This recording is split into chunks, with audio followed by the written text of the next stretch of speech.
Hi friends, ಎಲ್ಲರೂ ಹೇಗಿದ್ದೀರಾ? ನಾನು ನಿಮ್ಮ ಕೋಮಲ ಶ್ರೀನಿವಾಸ್ ಮಾತಾಡ್ತಿರೋದು. ಫ್ರೆಂಡ್ಸ್, ಇವತ್ತು ಒಂದು ಗ್ರೇವಿ ತೊಗೊಂಬಂದಿದ್ದೀನಿ. ಅದೇನೆಂದರೆ ರಾಜ್ಮಾ ಮಸಾಲಾ ಗ್ರೇವಿ ಮಾಡಬೇಕು ಅಂತ ಇದ್ದೀನಿ. ಇದಕ್ಕೆ ಬೇಕಾಗಿರುವಂಥದ್ದನ್ನ ಪದಾರ್ಥಗಳನ್ನ ನೋಡ್ಕೊಳ್ಳೋಣ. ರಾಜ್ಮಾನ 1 ಕಪ್ಪು ರಾತ್ರಿ ನೆನೆಸಿಟ್ಕೊಂಡಿದ್ದೀನಿ. ಇದು ನೆಂದಿದೆ. ಇದನ್ನು ಇವಾಗ ಕುಕ್ಕರ್ಗೆ ಹಾಕ್ಕೊಳ್ಳೋಣ.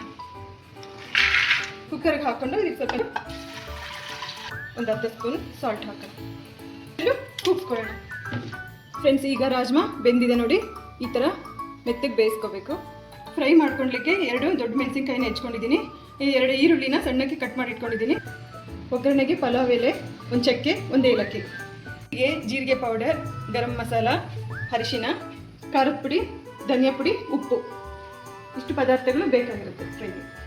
ಪೇಸ್ಟ್ ಮಾಡಲಿಕ್ಕೆ 2 ಟೊಮೆಟೊನ ಹೆಚ್ಚಿರೋದನ್ನು ಹಾಕುತ್ತಾ ಇದ್ದೀನಿ. ಸ್ವಲ್ಪ ಕೊತ್ತಂಬರಿ ಸೊಪ್ಪು, ಒಂದು 10 ಎಸಳು ಬೆಳ್ಳುಳ್ಳಿ, ಒಂದು ಅರ್ಧ ಇಂಚು ಶುಂಠಿ. ಫ್ರೈ ಮಾಡ್ಕೊಳ್ಳಿಕ್ಕೆ ಪಲಾವ್ ಎಲೆನ ಹಾಕ್ತಾ ಇದ್ದೀನಿ. ಪಲಾವ್ ಎಲೆ, ಚಕ್ಕೆ, ಏಲಕ್ಕಿ, 1 ಸ್ಪೂನ್ ಜೀರಿಗೆ, ಹೆಚ್ಚಿರ ಹಸಿಮೆಣಸಿನ್ಕಾಯಿ, ಫ್ರೈ ಮಾಡೋಣ.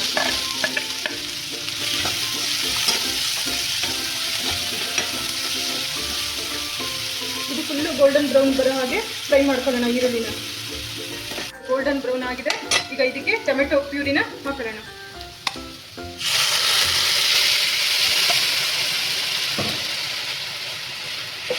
ಉಪ್ಪು, 1 ಸ್ಪೂನ್ ಜೀರಿಗೆ ಪುಡಿ, 1 ಸ್ಪೂನ್ ಗರಂ ಮಸಾಲ, 1 ಸ್ಪೂನ್ ಅರಿಶಿನ, 1 ಸ್ಪೂನ್ ಖಾರದ ಪುಡಿ, 1 ಸ್ಪೂನ್ ಧನಿಯಾ ಪುಡಿ.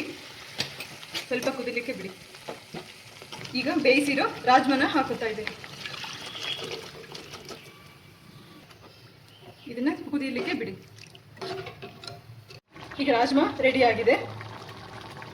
ನೀವು ಮನೆಯಲ್ಲಿ ಮಾಡ್ಕೊಳ್ಳಿ. ಹೇಗಿದೆ ಅಂತ ಅಂದ್ಬಿಟ್ಟು ಕಮೆಂಟ್ ಬಾಕ್ಸಲ್ಲಿ ಕಮೆಂಟ್ ಹಾಕಿ.